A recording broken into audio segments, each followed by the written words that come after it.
Bonjour à tous, donc aujourd'hui un questionnaire pour vous former en hydraulique. Donc toutes les questions sont relatives au schéma que vous avez ici. Donc question 1, quel est le débit de la pompe, sachant qu'elle est entraînée à 1000 tours minute et qu'elle a une synérie de 60 cm3 par tour. Question numéro 2, quelle est la pression lue en M1 lorsque le vérin sort, sachant qu'on a un étrangleur en sortie de tige. Question 3, quelle est la pression lue en M2 lorsque le vérin sort, toujours pareil, étant donné qu'on a un étrangleur en sortie de tige. Question 4. Lorsque le vérin sort, quel est le débit mesuré par le débitmètre? Question 5. Lorsque le vérin est embuté, quelle est la pression lue sur M1? Question 6. Lorsque le vérin est embuté, quelle est la pression lue en M2? Question 7. Lorsque le vérin est embuté, quel est le débit mesuré par le débitmètre? Question 8. Si nous retirons la charge lorsque le vérin sort, quelle est la pression lue en M2? Question 9. Si la charge augmente de 100 à 150 bars durant le déplacement du vérin, est-ce qu'il conserve sa vitesse? Donc si la charge augmente, est-ce que le vérin ralentit ou accélère, ou est-ce qu'il conserve sa vitesse? Question 10. Si nous augmentons le réglage de l'unité de pression, est-ce que le vérin accélère? Alors la correction. À la question 1, quel est le débit de la pompe? Donc la pompe est entraînée à 1000 tours minute avec une synérie de 60 cm3 par tour, ça nous fait un débit de 60 litres minute. La formule, c'est le débit, c'est la vitesse de rotation par la cylindrée divisé par 1000. Donc à 1000 tours, ça fait 60 litres. La question 2, quelle est la pression lue sur M1?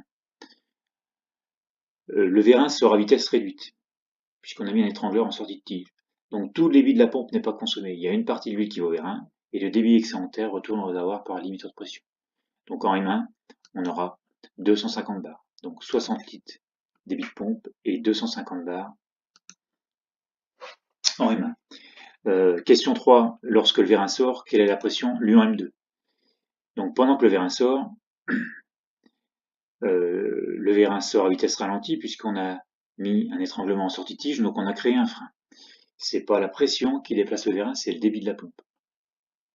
Donc ici on a vu qu'on était à 250 bars en M1. Donc on pousse à 250 bars un vérin qui ne demande que 100 bars pour sortir. Donc on retrouve 150 bars de contre-pression ici. Et cette contre-pression, elle est multipliée par 2 à cause du rapport de section du vérin. On s'aperçoit que cette surface-là est 2 fois plus grande que celle-ci.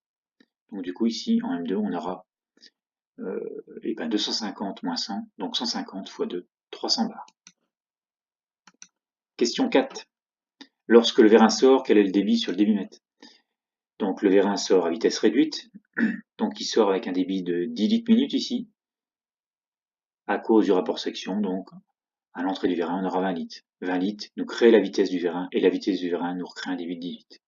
Donc la réponse, c'est 20 litres minute. Question 5. Lorsque le vérin est embuté, quelle est la pression lue sur les mains? Donc lorsque le vérin arrive embuté, toute l'huile issue de la pompe retourne au réservoir par le limiteur de pression, donc en M1, on a 250 bars. Question 6. Quelle est la pression lue en M2 lorsque le vérin est embuté? Eh bien 0, puisque le vérin arrive embuté, on n'a plus de circulation d'huile ici, et étant donné qu'on est décomprimé au réservoir, en M2 on aura 0. Question 7. Le vérin est embuté, qu'est-ce qu'on lit sur le débitmètre? Lorsqu'il est embuté, le vérin, on lit 0, puisque tout le débit de la pompe retourne au réservoir, et le vérin ne bouge plus, donc il n'y a plus de débit. Donc c'est 0. Question 8. Si nous retirons la charge lorsque le vérin sort, quelle est la pression lue en M2? Donc si on n'a plus de charge, on a vu qu'en M1 on avait 250 bars lorsque le vérin sortait à cause de l'étranglement.